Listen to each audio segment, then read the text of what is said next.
আসসালাম, কেমন আছেন? জি স্যার, আলহামদুলিল্লাহ ভালো আছি। আপনি কেমন আছেন?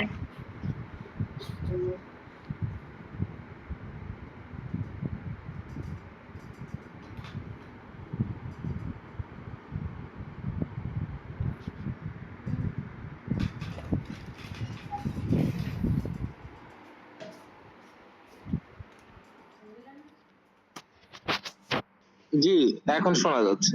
জি স্যার। আমরা গত ক্লাসে কোথায় ছিলাম? কি কি করছি আমরা ফৌজদারিতে? স্যার জামিন সম্পর্কে। হ্যাঁ, ভেরি গুড, জামিন করছিলাম না? জি স্যার, তারপরে সবার আমরা ফৌজদারিতে এইবার যারা এক্সাম দিবে তাদের উদ্দেশ্যে কিছু প্রশ্নের কথা বলছিলাম।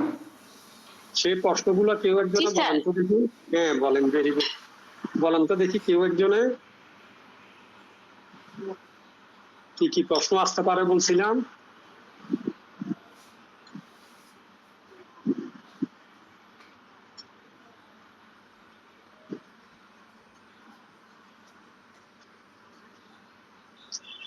জি স্যার, খাতাটা বের করতে একটু সময় লাগবে। ভেরি গুড, কারণ হ্যাঁ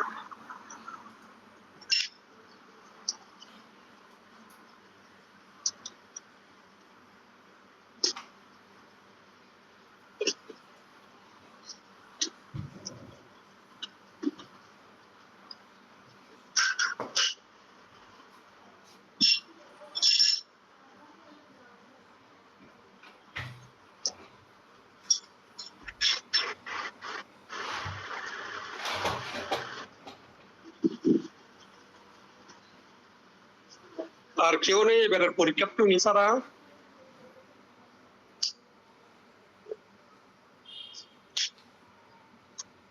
আপা ছাড়া আর কেউ নেই এবার পরীক্ষা দিবেন যে এরকম এখানে ফাইনালের? জি জি স্যার, আমি আছি, আমি বলছি। আপনি কোন ল কলেজের?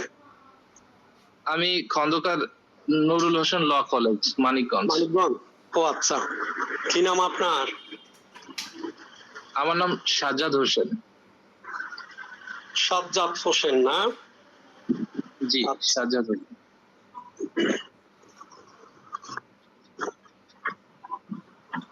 বলবো প্রশ্নগুলো? বলেন। এখানে প্রশ্নের মধ্যে আমি সংক্ষেপে লিখেছিলাম আদালতের শ্রেণী বিভাগ। ভূমি সংক্রান্ত বিরোধ 144 ও 145 ধারা। ভেরি গুড, মনে পড়ছে এখন। হ্যাঁ, তারপরে জামিন সংক্রান্ত প্রশ্ন, জামিনের বিষয়াদি আর কি, গত ক্লাসে যেগুলো আলোচনা করেছিলেন। জামিন নিয়ে না? ম্যাজিস্ট্রেট, জুডিশিয়াল ম্যাজিস্ট্রেট আদালত এবং দায়রা আদালত বিচার পদ্ধতি। সংক্ষিপ্ত আদালত বিচার, বিনা পরোয়ানায় গ্রেপ্তার, নালিশি দরখাস্ত খারিজ। সংক্ষেপে ফৌজদারি কার্যবিধির 203 ধারা। আমার কাছে এই পর্যন্তই নোট আছে। 8টি প্রশ্ন, টোটাল 8টি বিষয়। আচ্ছা, 8টি বিষয়ে আপনার কাছে নোট আছে না? জি। তাইলে গতবারের প্রশ্নটা আছে আপনার কাছে, গত বছরের পরীক্ষা? জি, গত বছরের প্রশ্ন পরীক্ষা আছে। আচ্ছা, ওইটা একটু ক্লাস শেষে আমাকে একটা পিক দিয়ে। জি জি, সাজেশন ইনশাআল্লাহ নেক্সট ক্লাসে দিয়ে দিব আপনাদের। তাইলে বলছিলাম জামিন, ফৌজদারি আদালতের শ্রেণী বিভাগ, এরপরে বলছিলাম শান্তিভঙ্গ, যেটা 144, 145 ভূমি সংক্রান্ত বিরোধ, এই তিনটা। এরপরে বলছিলাম দায়রা আর ম্যাজিস্ট্রেট আদালতের বিচার পদ্ধতি। এতে এগুলো বলছিলাম মনে হয় না, এই 5টা প্রশ্ন বেসিক্যালি।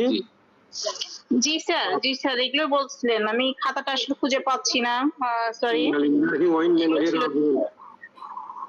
আচ্ছা ঠিক আছে, আপনাকে তাবিজ দিয়ে দিছি, এটা পরে খুঁজিয়ে পেয়ে যাবেন ইনশাল্লাহ। স্যার আমি পাঠিয়েছি, আপনি যেটা বলছিলেন না 75, আমার লাস্ট নাম্বারটা, এতে প্রশ্ন পাঠিয়েছিলাম গত সপ্তাহে। কিসের? আমার হোয়াটসঅ্যাপ নাম্বার থেকে পাঠিয়েছিলাম স্যার। আপনি বলছিলেন তারপরে সপ্তাহে আমি পাঠাইছিলাম। আমি তো পাইনি মনে হয়। আচ্ছা যা হোক, আপনি একটু নক দিয়ে দেন তো দেখি নাম্বারটাতে। আচ্ছা স্যার এখন নিচ্ছি। চেক করে দেখি।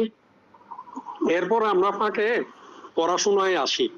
আপনার তৃতীয় পত্রে ফৌজদারি কার্যবিধি থেকে প্রশ্ন আসবে 5টা। 5টা প্রশ্ন থেকে আপনাকে 3টা বা 2টা প্রশ্নের আনসার দিতে হবে।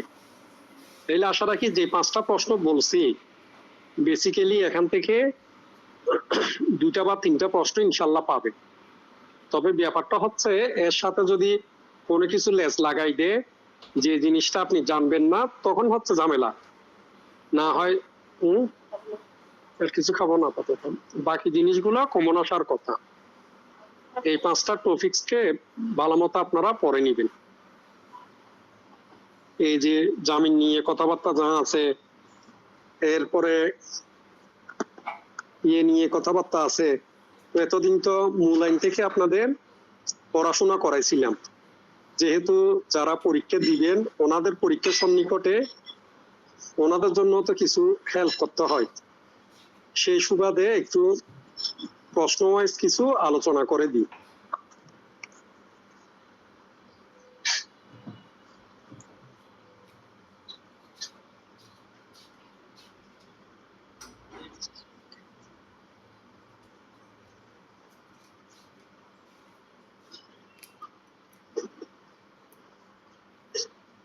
আপনার গতবারের প্রশ্নে সংক্ষিপ্ত বিচার কাকে বলে, সংক্ষিপ্ত বিচার নিয়ে কোনো প্রশ্ন আসছিল?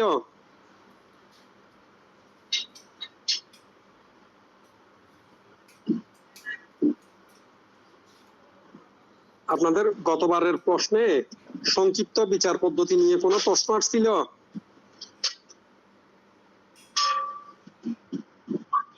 স্যার ওই প্রশ্নটা আপাতত আমার কাছে নেই, এটা দেখতে হবে ইউটিউবে।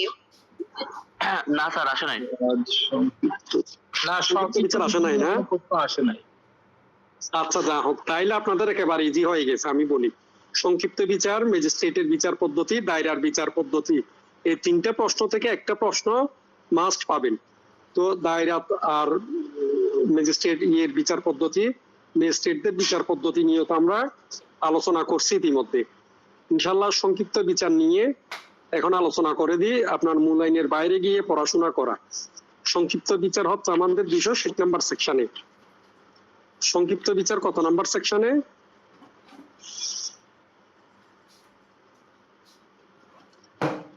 কথাবার্তা বলে না। সংক্ষিপ্ত বিচার কত নাম্বার সেকশনে আছে? স্যার 260 সংক্ষিপ্ত বিচার। এই সংক্ষিপ্ত বিচার আমি যে বছর ফাইনাল পরীক্ষা দিই 2019 সালে, ওই বছরও এই প্রশ্নটা আসছিল। সংক্ষিপ্ত বিচার কাকে বলে, কোন কোন অপরাধের সংক্ষিপ্ত বিচার করা যায়, কারা এই বিচার করবেন, সংক্ষিপ্ত বিচারের সর্বোচ্চ শাস্তি কি, সংক্ষিপ্ত বিচারের ক্ষেত্রে ম্যাজিস্ট্রেট কর্তৃক কোন কার্যপদ্ধতি অনুসরণ করতে হয়, সংক্ষিপ্ত বিচারের শাস্তির বিরুদ্ধে আপিল চলে কি। ঠিক আছে, এই প্রশ্নগুলো সাধারণত সংক্ষিপ্ত বিচার নিয়ে হয়। তাহলে সংক্ষিপ্ত বিচার কি? সংক্ষিপ্ত বিচার হচ্ছে আপনার গুরুতর অপরাধগুলোর বিচার কাজ সম্পন্ন করা সময় সাপেক্ষ ব্যাপার। এই যে বড় বড় অপরাধ যেগুলো, এগুলোর বিচার কাজ শেষ করা সময় সাপেক্ষ ব্যাপার, কারণ এগুলোর ক্ষেত্রে নির্দিষ্ট পদ্ধতি অনুসরণ করতে হয়। আপনার গুরুতর অপরাধগুলোর ক্ষেত্রে কি অবলম্বন করতে হয়? নির্দিষ্ট বিচার পদ্ধতি অবলম্বন করতে হয়। কেউ কি মেসেজ না? আপনারা না?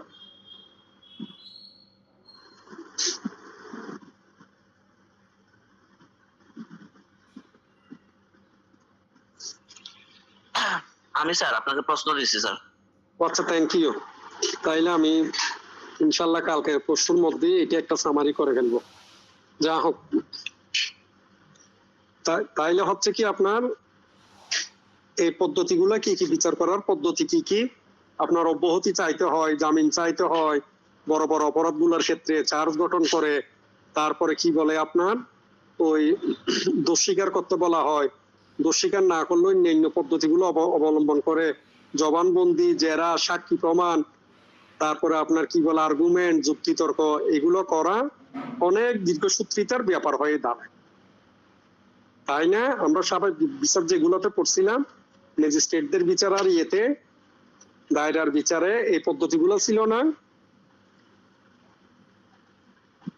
জি মনে স্যার। পড়ে আপনাদের? হ্যাঁ। জি তাহলে স্যার। এরপর হচ্ছে কি, এখন এই ছোট ছোট অপরাধের বিচারের ক্ষেত্রে যদি এই একই পদ্ধতি অনুসরণ করা হয়, তাহলে সমগ্র বিচার প্রক্রিয়ায় ধীরগতিতে চলতে থাকবে। এগুলো করা হয় সাধারণত বড় অপরাধগুলোর ক্ষেত্রে। কারণ ছোটখাটো যে অপরাধগুলো আছে, এই যে চিজ করা, ইফটিজিং, তারপরে কি জানি বলে যে মারামারি, এরপরে ওজনে কম দেয়া, এই জাতীয় অপরাধ যেগুলো আছে, ওইগুলো যদি আপনার এই সমস্ত নিয়মে বিচার করা হয়, তাহলে মামলার জট আরো বাড়বে। এই সমস্ত বিচারের রেজাল্ট পাইতেও দীর্ঘ সময় চলে যাবে। যদিও বা এগুলোর শাস্তি কম, আপনার সাধারণত দোষ স্বীকার করলে অপরাধী তাকে বিচারের ব্যবস্থা করা যেতে পারে সংক্ষিপ্ত বিচারে। সেই জন্য কি করা হয়, ছোট ছোট অপরাধগুলি বিচারের ক্ষেত্রে বিশেষ পদ্ধতি অনুসরণ করে দ্রুত নিষ্পত্তি করা হয়। তাহলে এগুলো কি করা হয়, আপনার ছোট ছোট অপরাধগুলো বিচারের ক্ষেত্রে বিশেষ পদ্ধতি অনুসরণ করে সংক্ষিপ্ত বিচারের মাধ্যমে দ্রুত নিষ্পত্তি করা হয়। ফৌজদারি কার্যবিধির 1898 এর 260 থেকে 265 ধারায় সংক্ষিপ্ত বিচার সংক্রান্ত বিধান উল্লেখ করা হয়েছে। কি করছে ওখানে? 260 থেকে 265 ধারায় সংক্ষিপ্ত বিচার পদ্ধতি সম্পর্কে আলোচনা করা হয়েছে।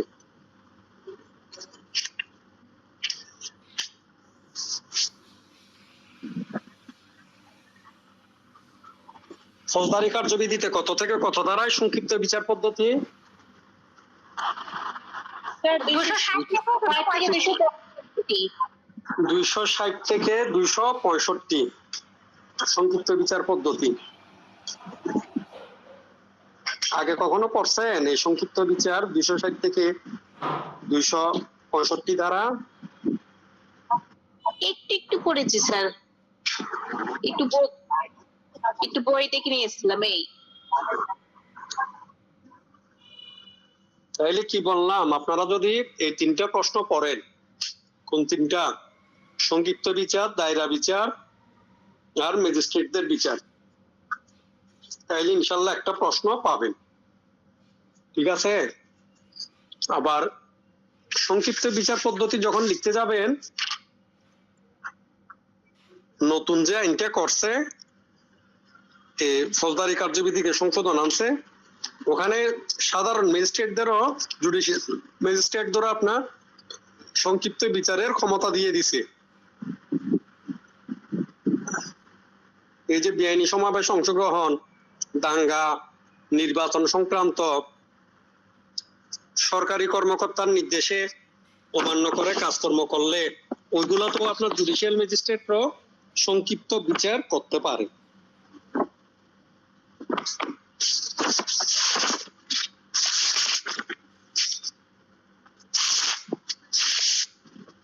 যাই হোক, ওইগুলোরও একটা তালিকা আপনাদেরকে দিয়ে দিব। আমার কাছে কোথায় একজনে দিছিল যে ছিল। তো এরপরে 260 থেকে 265 আমাদের 260 কি বলে? 260 বলতেছে সংক্ষিপ্ত বিচারের ক্ষমতা। সংক্ষিপ্ত বিচার কে কে করতে পারে? সংক্ষিপ্ত বিচার কে কে করতে পারে এটা বলছে 260 ধারায়। তার মানে কোন কোন জুডিশিয়াল ম্যাজিস্ট্রেটে সংক্ষিপ্ত বিচার করতে পারে।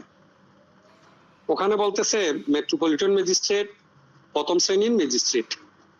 সংক্ষিপ্ত বিচার কে করতে পারে? মেট্রোপলিটন ম্যাজিস্ট্রেট বা প্রথম শ্রেণীর ম্যাজিস্ট্রেট। প্রথম শ্রেণীর ম্যাজিস্ট্রেট। একটু নোট করে নেন, আগের কথাবার্তা যেগুলো বলছি এগুলো মোটামুটি সাজাই গুছাই আপনারা নিজেরাও লিখতে পারবেন। কিন্তু এখন যে কথাটা বললাম এগুলো তো সেকশন ওয়াইজ, দুইটা কাজেই হবে। আপনার সেকশনও জানা হলো, নোটটা পড়লে প্রশ্নের উত্তরও জানা হলো। তাহলে আপনার 260 ধারা অনুযায়ী সংক্ষিপ্ত বিচার কে করতে পারেন?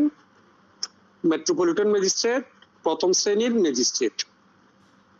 এরপরে 3 নম্বরে বলতেছে প্রথম শ্রেণীর ক্ষমতা সম্পন্ন কোন ম্যাজিস্ট্রেটের বেঞ্চ, প্রথম শ্রেণীর ক্ষমতা সম্পন্ন কোন ম্যাজিস্ট্রেটের বেঞ্চ। মনে রাখবেন 2-3 জন ম্যাজিস্ট্রেট নিয়েও ক্ষেত্র বিশেষে কিছু বেঞ্চ গঠন করা হয়। আমাদের সম্ভবত 17 ধারায় বলছে ম্যাজিস্ট্রেটদের, সরি ওই 19 ধারায় বলছে, 15 কি 16 ধারায় বলছে ম্যাজিস্ট্রেটদের বেঞ্চ সম্পর্কে কথাবার্তা। আপনার 15 ধারায় বলছে ম্যাজিস্ট্রেটদের বেঞ্চ, আর মেট্রোপলিটন ম্যাজিস্ট্রেটদের বেঞ্চ সম্পর্কে বলছে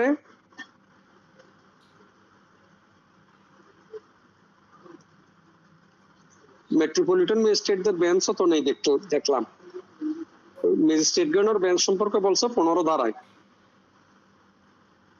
যে ম্যাজিস্ট্রেটদেরকে নিয়ে কিছু কিছু বেঞ্চও গঠন করে, এক বা একাধিক ম্যাজিস্ট্রেটদেরকে নিয়ে। আমরা তো সাধারণত জানি হাইকোর্টে বেঞ্চ গঠন করে 2-3 জন বিচারক নিয়ে এক একটা বেঞ্চ গঠন করে।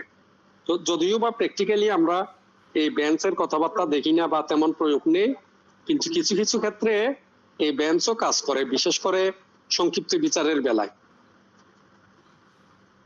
তাইলে আপনার সংক্ষিপ্ত বিচার করতে পারে তিন শ্রেণীর ম্যাজিস্ট্রেটে, 3 জনে। তারা কারা? মেট্রোপলিটন ম্যাজিস্ট্রেট, প্রথম শ্রেণীর ম্যাজিস্ট্রেট এবং প্রথম শ্রেণীর ম্যাজিস্ট্রেটদের বেঞ্চ, তারা এই বিচার করতে পারে। এখন কোন কোন অপরাধের বিচার করতে পারে তারা? এই সংক্ষিপ্ত বিচারে কোন কোন অপরাধের বিচার করতে পারে? প্রথম কথা হচ্ছে আপনার মৃত্যুদণ্ড, যাবজ্জীবন কারাদণ্ড বা 2 বছরের অধিক কারাদণ্ডে দণ্ডনীয় নয়। আমরা যে দণ্ডবিধি 53 ধারা পড়ছি, ওখানে সিনিয়র অপরাধ হলো মৃত্যুদণ্ড, সবার বড় অপরাধ হচ্ছে মৃত্যুদণ্ড, তারপর হচ্ছে যাবজ্জীবন কারাদণ্ড, এরপর হচ্ছে কারাদণ্ড। এই কারাদণ্ড 14 বছর থেকে 24 ঘন্টা পর্যন্ত হতে পারে। বেশ কিছু সেকশনে 14 বছরের কারাদণ্ড আছে। 14 বছর সহ আপনার সর্বোচ্চ 14 বছর, সর্বনিম্ন 24 ঘন্টা পর্যন্ত কারাদণ্ড আছে। তো দেখা যাচ্ছে এই কারাদণ্ডগুলোর মধ্যে যেগুলো 2 বছরের অধিক, ওইগুলোর সংক্ষিপ্ত বিচার করা যায় না। তাহলে সংক্ষিপ্ত বিচার করা যায় না কোন কোন অপরাধের? মৃত্যুদণ্ড, যাবজ্জীবন কারাদণ্ড, 2 বছরের অধিক কারাদণ্ড, যে সেকশনের শাস্তিগুলোতে দেওয়া হয় ওইগুলোর বিচার সংক্ষিপ্ত ভাবে করা যায় না। তাহলে সংক্ষেপে বললে সংক্ষিপ্ত বিচার কোনগুলার করা যায়?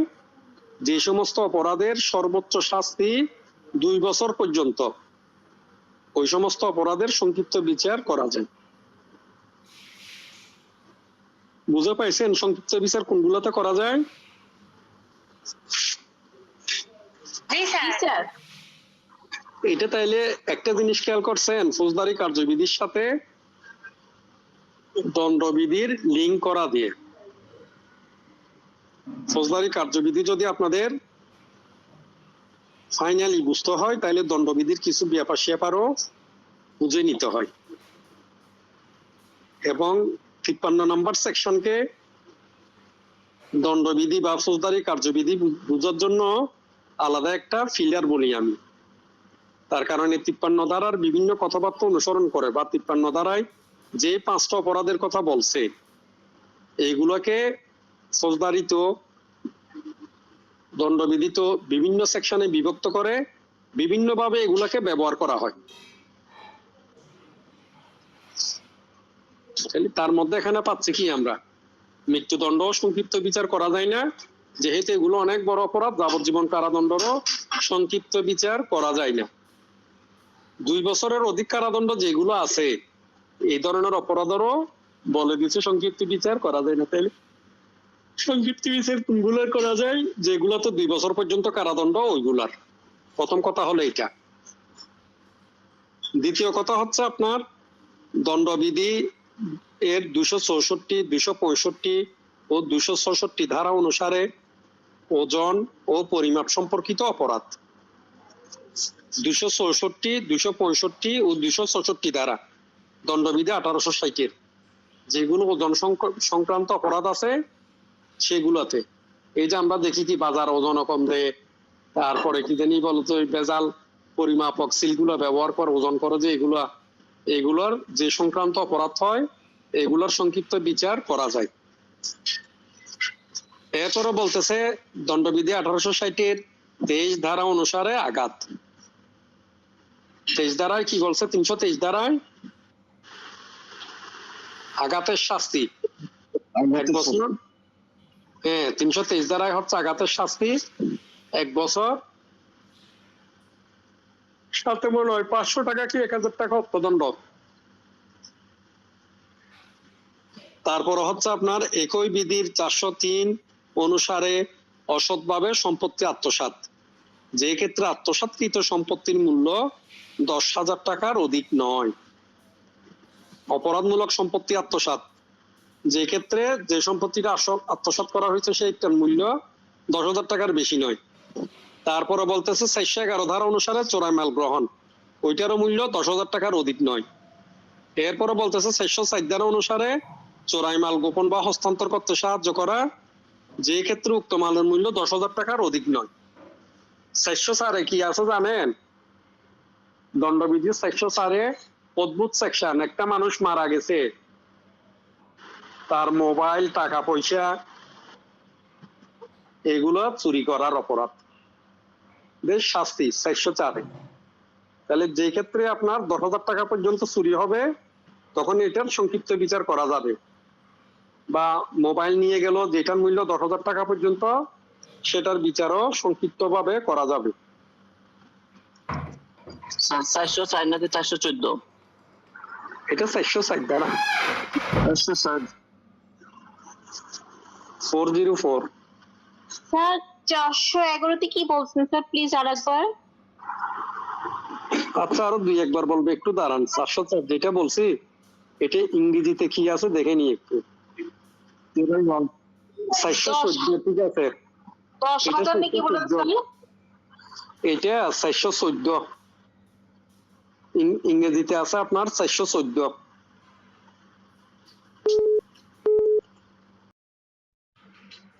এটা 404 ধারা না, 414 ধারা অনুসারে চোরাই মাল গোপন করা।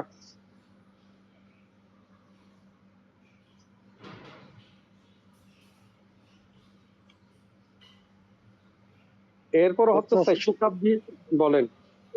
414-তে স্যার চোরাই মাল গোপন বা হস্তান্তরে সাহায্য করা স্যার। হ্যাঁ, 414-এ চোরাই মাল গোপন বা হস্তান্তরে সাহায্য করা, এবং এই চোরাই মালের মূল্য যদি 10,000 টাকা পর্যন্ত হয় তাইলে আপনার সংক্ষিপ্ত ভাবে বিচার করা যাবে। এরপরে 426 এবং 427 ধারা অনুসারে ক্ষতি সাধন করা। 426 এবং 427 ধারা অনুসারে ক্ষতি সাধন করা। এরপরে 447 ধারা অনুসারে অপরাধমূলক অনুপ্রবেশ, এবং 448 ধারা অনুসারে গৃহে অবৈধ অনুপ্রবেশ, এবং ধারা 451, 453, 454, 456 ও 457 ধারা অনুসারে অপরাধ। এই ধারাগুলো হচ্ছে আপনার দণ্ডবিধির ধারা, মনে রাখবেন। এই ধারাগুলো কোন আইনের?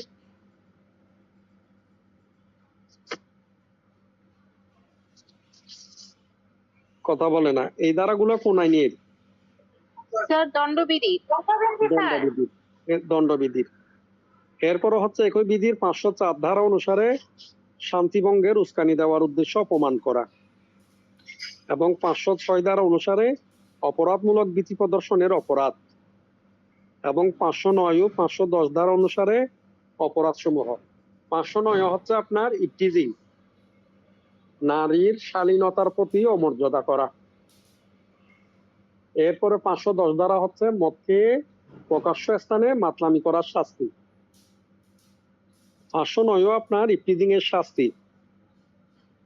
এরপরে বলতেছে একই বিধির 171 ধারা এবং 171-এর 6 ধারা অনুসারে কোন নির্বাচনে ঘুষ নেয়ার এবং এক ব্যক্তির পরিবর্তে অন্য ব্যক্তির ব্যবহার করানোর অপরাধ।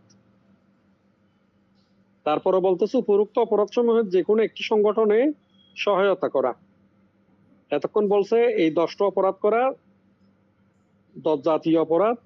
তারপরে বলতেছে এই অপরাধগুলো সংগঠনে সহায়তা করা। এরপরে বলতেছে এগুলো করার চেষ্টা করা।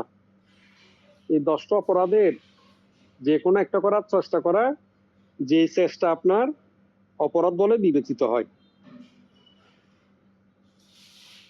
এরপরে বলতেছে 1871 সালের গো মহিষাদি পশুর অনধিকার প্রবেশ আইন 1871 সালের 1 নং আইনের 20 ধারা অনুসারে অপরাধ। আপনার গরু, ছাগল, মহিষ এগুলো যদি কারো ফসল আদি খেয়ে ফেলে, কারো ক্ষতি করে, অনিষ্ট করে, তাইলেও আপনার এই সংক্ষিপ্ত বিচার করা যাবে। তবে সত্য থাকে যে যে সমস্ত ক্ষেত্রে ম্যাজিস্ট্রেট 33-এর ক ধারায় প্রদত্ত বিশেষ ক্ষমতা প্রয়োগ করেন, সেই সমস্ত মামলার বিচার সংক্ষিপ্ত পদ্ধতিতে হবে না। এবার বুঝে পাইছেন সবার শেষে কি বলছে? যে সমস্ত ম্যাজিস্ট্রেটকে উচ্চতর দণ্ড দিয়ে বিচার করার ক্ষমতা দেওয়া হয়েছে এবং তারা কিছু অপরাধের উচ্চতর বিচার করে তাকে 29-এর সি অনুযায়ী এবং 33-এর ক অনুযায়ী এগুলোর দণ্ড দেয়। এই সমস্ত অপরাধের বিচারও সংক্ষিপ্ত পদ্ধতিতে হবে না। এমনি প্রশ্ন উত্তর ছোট, কিন্তু মনে রাখা খুবই কঠিন। এই আলোচনা মনে রাখা খুবই কঠিন। ওখানে কিসের কিসের অপরাধের কথা বলে? প্রথমে বলছে ওজনে কম দেওয়া, ওজন সংক্রান্ত অপরাধ। ছোট করে লিখে রাখেন, সেকশন বাদ দেন, আগে অপরাধগুলোর কথা আমরা জানি। প্রথমে হচ্ছে কি ওজন সংক্রান্ত অপরাধ। তারপরে হচ্ছে কি স্বেচ্ছায় আঘাতের অপরাধ। স্বেচ্ছায় আঘাতের অপরাধ। তারপর বলতেছে 10,000 টাকা পর্যন্ত চুরি করা, 10,000 টাকা পর্যন্ত চুরি। তারপরে বলতেছে 10,000 টাকা পর্যন্ত অপরাধমূলক সম্পত্তি আত্মসাৎ করা, 10,000 টাকা পর্যন্ত অপরাধমূলক সম্পত্তি আত্মসাৎ করা। তারপরে 10,000 টাকা পর্যন্ত চোরাই মাল গ্রহণ করা। এরপরে বলতেছে 10,000 টাকা পর্যন্ত চোরাই মাল গোপন করার চেষ্টা করা, সহায়তা করা। বুঝতে পারতেছেন কোন কোন অপরাধ? এরপর হচ্ছে অপরাধমূলক অনধিকার প্রবেশ, অপরাধমূলক গৃহ প্রবেশ, এই জাতীয় অপরাধগুলো করা। তারপরে বলতেছে অপরাধমূলক ভীতি প্রদর্শন, অপরাধমূলক ভীতি প্রদর্শন করা। এরপরে ইফটিজিং বা নারীর শালীনতার প্রতি অমর্যাদা করা। তারপর হচ্ছে মদ খেয়ে প্রকাশ্য স্থানে মাতলামি করা। এই অপরাধগুলোর সাধারণত সর্বোচ্চ শাস্তি 2 বছর বা 2 বছরের কম। তাহলে এগুলোর সংক্ষিপ্ত বিচার করা যাবে। এরপরে এগুলোর দণ্ডবিধির স্পেসিফিক সেকশন লিখতে পারা ভালো। একেবারে যদি সেকশন নিতান্তই মুখস্থ লিখতে না পারেন, ভুল লিখার দরকার নেই। মনে রাখবেন আপনি ইচ্ছাকৃতভাবে কোনো কিছু ভুল লিখছেন, আর যদি বুঝতে পারেন তাইলে মাইন্ড করবে, নাম্বারও কম দিবে। সুতরাং মনে না থাকলে ভুল কিছু লিখার দরকার নেই। বিশেষ করে ভুল সেকশন লিখার কোনো দরকার নেই।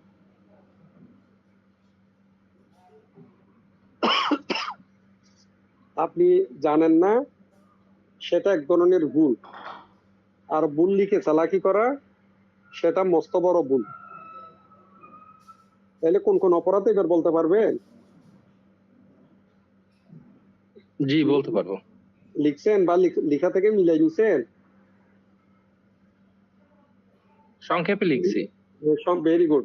এরপরে আপনি বুঝলেই হলো এবং বুঝে বলতে পারলে হলো। নোটের ধরনটাই হচ্ছে নোট করার সময় সংক্ষেপে করলাম, ক্লাস শেষ একটু বিস্তারিত করে নিলাম যাতে পরবর্তীতে বুঝি, এরপরে 2-1 দিনের মধ্যে জিনিসটা একটু নিয়ে নিলাম, শিখে নিলাম, তাহলে এটা সারা জীবন মনে থাকে। এরপর 1-2 বার লিখে ফেললাম, আর তো কোনো কথাই নেই, ভুলার কথা না। তাহলে সংক্ষিপ্ত বিচার কোন কোন অপরাধের করা যায় না?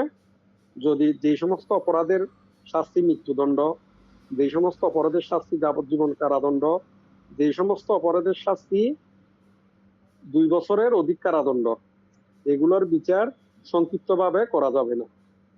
এরপরে বলতেছে, যদি 33-এর ক ফৌজদারি কার্যবিধি 1898 33-এর ক অনুযায়ী শাস্তিযোগ্য অপরাধগুলো, এগুলোর বিচারও সংক্ষিপ্তভাবে করা যায় না। এগুলোর বিচারও কি করা যাবে না? সংক্ষিপ্তভাবে করা যাবে না। এরপরে কথা হচ্ছে সংক্ষিপ্তভাবে বিচার কে করতে পারে? মেট্রোপলিটন ম্যাজিস্ট্রেট, প্রথম শ্রেণীর ম্যাজিস্ট্রেট এবং প্রথম শ্রেণীর ম্যাজিস্ট্রেটদের বেঞ্চ সংক্ষিপ্তভাবে বিচার করতে পারে। বেঞ্চ বলতে বোঝাচ্ছে কি? এই যে স্কুলের বেঞ্চে বসতে যে বেঞ্চ, এগুলো না। এখানে বেঞ্চ বলতে বোঝাচ্ছে 2-3 ম্যাজিস্ট্রেটকে নিয়ে এক একটা বেঞ্চ গঠিত হয়। এটা কি জুরি বোর্ড বলে স্যার? যে এটা কি জুরি বোর্ড বলে স্যার? জুরি বোর্ড? না, জুরি বোর্ড বলে না, জুরি ভিন্ন জিনিস। বাংলাদেশে জুরি প্রথার প্রচলন নেই। এটাকে ম্যাজিস্ট্রেটদের বেঞ্চই বলে। 2-3 ম্যাজিস্ট্রেটকে একসাথে দায়িত্বে পাঠানো। তো ওই ক্ষেত্রে কি হয়? সিনিয়র ম্যাজিস্ট্রেটকে প্রথম শ্রেণীর ম্যাজিস্ট্রেট হতে হবে। একটা ম্যাজিস্ট্রেটের বেঞ্চ প্রথম শ্রেণী, দ্বিতীয় শ্রেণী, তৃতীয় শ্রেণীর ম্যাজিস্ট্রেটদের নিয়েও গঠিত হতে পারে। তবে প্রথম শ্রেণীর বেঞ্চ হিসাবে বিবেচিত হবে যে বেঞ্চের সিনিয়র মেম্বার যিনি, উনি ফার্স্ট ক্লাস ম্যাজিস্ট্রেট বা প্রথম শ্রেণীর ম্যাজিস্ট্রেট শ্রেণীর বেঞ্চ হিসাবে বিবেচিত হবে।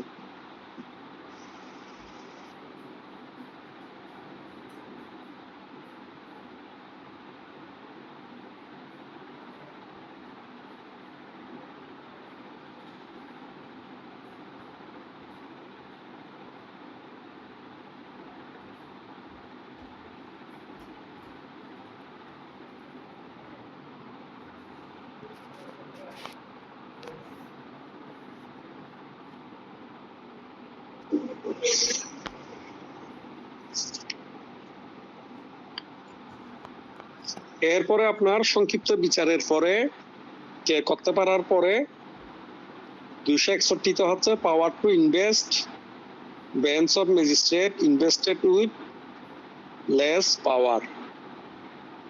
স্যার হ্যাঁ বলেন। 260 স্যার রিসেন্টলি সংশোধন করা হয়েছে স্যার ওই টাকার বিষয়টা। কে সংশোধন করছে? টাকার বিষয়টা সংশোধন করছে? কি করছে টাকার বিষয়? জি স্যার, 5 লক্ষ টাকা পর্যন্ত ইয়ে করছে স্যার সংক্ষিপ্ত বিচারে। জি স্যার। কিন্তু এখানে তো 201 আপাতত 260 আপাতত টাকা পয়সার কথা। ও আচ্ছা, যেগুলো 10,000 টাকা এগুলো 5 লাখ টাকা পর্যন্ত করছে। জি স্যার। জি স্যার। ও মাশাআল্লাহ, তাহলে 10,000 টাকা যেখানে ওখানে 5 লক্ষ টাকা হবে। জি স্যার। তাইলে তো অনেক বড় করে দিছে সংক্ষিপ্ত বিচারের পাওয়ারও। অন্তত পক্ষে 2-3 ভরি স্বর্ণ চুরি করলেও তো এই বিচার হবে। কনক সাহেব বলছেন নাকি কথাবার্তা? কনক সাহেব বলছেন? স্যার জসিম ভাই বলছি স্যার। ও আচ্ছা, জসিম ভাই বলতেছেন কুড়িগ্রাম। জি স্যার। জি স্যার। আচ্ছা ঠিক আছে, আপনার কাছে ওইটার পিডিএফটা আছে? জি স্যার আছে স্যার। তাহলে একটু আমাকে হোয়াটসঅ্যাপে দিবেন। 2-1 জনের দিছিল, আসলে আমি ঠিক মতো গোছায় কাজকর্ম করতে পারতেছি না। তাইলে আপনার সবাই একটু শুনে রাখেন, যে সমস্ত জায়গায় 10,000 টাকার কথা উল্লেখ আছে নতুন অ্যামেন্ডমেন্টে এগুলাকে 5 লক্ষ টাকা করে ফেলছে। তাইলে আমরা লেখাপড়ার সময় 5 লক্ষ টাকা বলবো ইয়েতে আছে।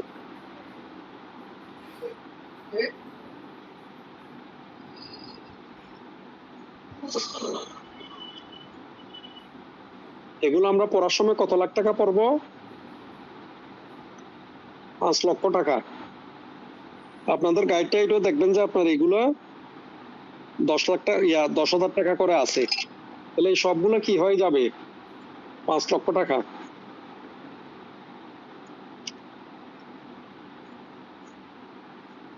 এরপরে হচ্ছে আমাদের 261 নাম্বার সেকশন, কম ক্ষমতাপ্রাপ্ত ম্যাজিস্ট্রেট বেঞ্চ এর উপর ক্ষমতা অর্পণ। 261 বলতে তো সরকার দ্বিতীয় তৃতীয় শ্রেণীর ম্যাজিস্ট্রেটের ক্ষমতা সম্পন্ন কোনো ম্যাজিস্ট্রেট বেঞ্চকে নিম্নলিখিত অপরাধ সমূহের সবগুলো বা যে কোনোটির বিচার সংক্ষিপ্ত পদ্ধতিতে করার ক্ষমতা দিতে পারেন। তাইলে 260 যে জিনিসগুলো বলছে এগুলো করবে first class magistrate, metropolitan magistrate বা ফার্স্ট ক্লাস ম্যাজিস্ট্রেটদের বেঞ্চ। 261 দ্বিতীয় শ্রেণীর ম্যাজিস্ট্রেট তৃতীয় শ্রেণীর ম্যাজিস্ট্রেটের বেঞ্চকেও সরকার কিছু কিছু অপরাধের সংক্ষিপ্ত বিচার করার ক্ষমতা দিয়ে দিছে। কিছু কিছু অপরাধের বিচার করার ক্ষমতা দিয়ে দিছে কাদেরকে? দ্বিতীয় শ্রেণীর বেঞ্চ তৃতীয় শ্রেণীর বেঞ্চকেও সংক্ষিপ্ত বিচার করার কিছু কিছু অপরাধের। সেগুলো হচ্ছে 277 278 দণ্ডবিধির, 279 285 286 289 290 292 293 294। আপনাদের বই আছে? বইতে এগুলো লেখা আছে?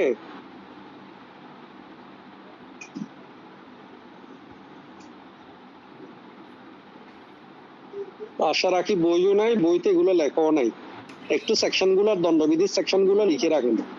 277 278 279 277 278 279 285 286 285 286।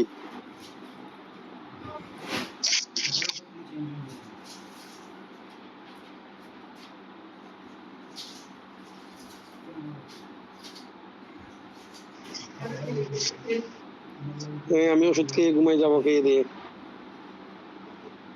আলী ভাইকে একটু বলে দিন।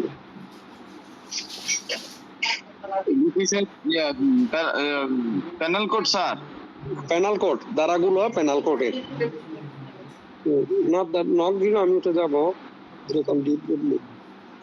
তাইলে 290 পর্যন্ত দিছি না? এরপর হচ্ছে 292 293 294।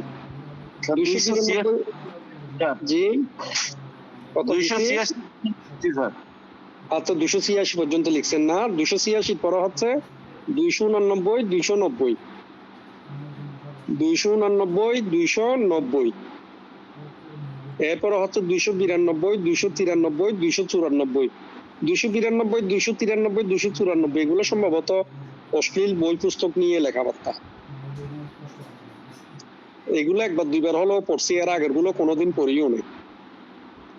তারপরে হচ্ছে 323 334 336 323 334 336 341 352 341 352 426 447 504 426 447 504। আপনারা সবগুলো যদি পড়তে না চান তাইলে মাস্ট 323 থেকে যে সেকশন গুলো আছে এগুলো পড়ে ফেলবেন। দণ্ডবিধিতে এই সেকশন গুলো গুরুত্বপূর্ণ। 323 334 341 352 426 447 ও 504 এই কয়টা সেকশন ভালো মতো পড়ে ফেলিয়েন। এগুলোর বিচার third class second class magistrate third class ম্যাজিস্ট্রেটদের বেঞ্চকে যদি সরকার ক্ষমতা দেয় তাহলে তারাও সংক্ষিপ্ত ভাবে বিচার করতে পারবে। এরপর বলতেছে পৌরসভা আইন ও পুলিশ আইনের সংরক্ষণমূলক ধারাসমূহের অপরাধ যা শুধুমাত্র জরিমানাযোগ্য বা জরিমানা সহ বা ব্যতীত 1 মাসের অনধিক মেয়াদের কারাদণ্ডে দণ্ডনীয়। তাহলে 1 মাস পর্যন্ত কারাদণ্ড যেগুলোতে আছে এই যে পৌরসভা আইন আর পুলিশ আইনে ওইগুলোরও সংক্ষিপ্ত বিচার করে ফেলতে পারবে। সকালে উঠলে সেটা দিয়ে দেবো না? আর কার কার করতে পারবে? পৌরসভা আইন পুলিশ আইন যেগুলোতে 1 মাস পর্যন্ত কারাদণ্ড আছে ওইগুলোর বিচারও সংক্ষিপ্তভাবে করে ফেলতে পারবে।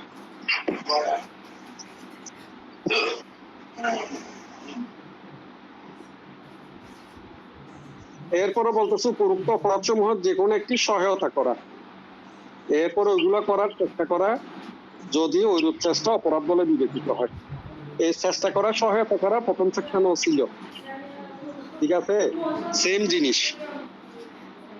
তাহলে এগুলো হচ্ছে মোটামুটি সংক্ষিপ্ত বিচার নিয়ে আমাদের পড়াশোনা। এখানে তাইলে এবার পরীক্ষা দিচ্ছেন সাজ্জাদ ভাই আর নাহিদা আপা, আর কেউ আছেন?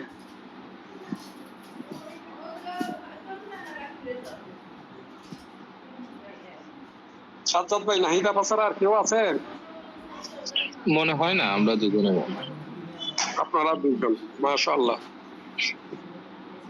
তো ঠিক আছে, তাইলে আজকে এতটুকু তো থাকুক। আপনাদেরকে তাইলে রাব মোটামুটি ফৌজদারি কার্যবিধি পরীক্ষার উপযোগী এক ধরনের শেষ করাই দিছি। স্যার আমার বলছি কিছু কি- কথা ছিল স্যার। কথা ছিল? জি স্যার।